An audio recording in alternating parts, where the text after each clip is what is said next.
45 lek nuk kupton që tjetë 45 lek. Taksa qarkullimi nuk është 45 lek. Së pari, së dyti, ne kemi ndjekur një model tjetër. Taksa qarkullimit është në gjitha vendet e Bashkimit Evropian, por është ndarë në disa e segmentojnë në pikat e karburanteve ndaljen e taksës qarkullimit, disa e segmentojnë në pagesat e taksave të mjeteve. Ne kemi gjykuar dhe vlerësuar që marrja taksës së qarkullimit në pikën e karburantit është mjeti më i mirë, sepse paguajnë më shumë taks ato që përdorin më shumë mjete.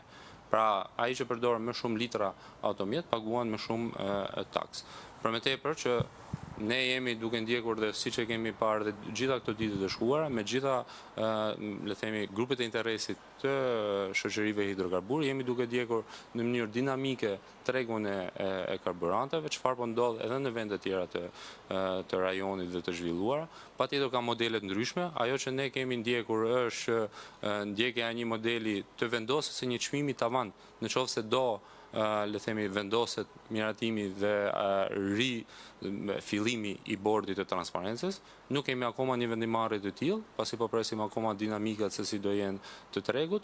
Patjetër, ky bord, siç u njoftua edhe ditën e djeshme që kishim takim me kryeministrin, ministrin e financave, ministrin e ekonomisë, me grupet e interesit, është aty dhe mund të krijohet me një vendim të Këshillit të Ministrave.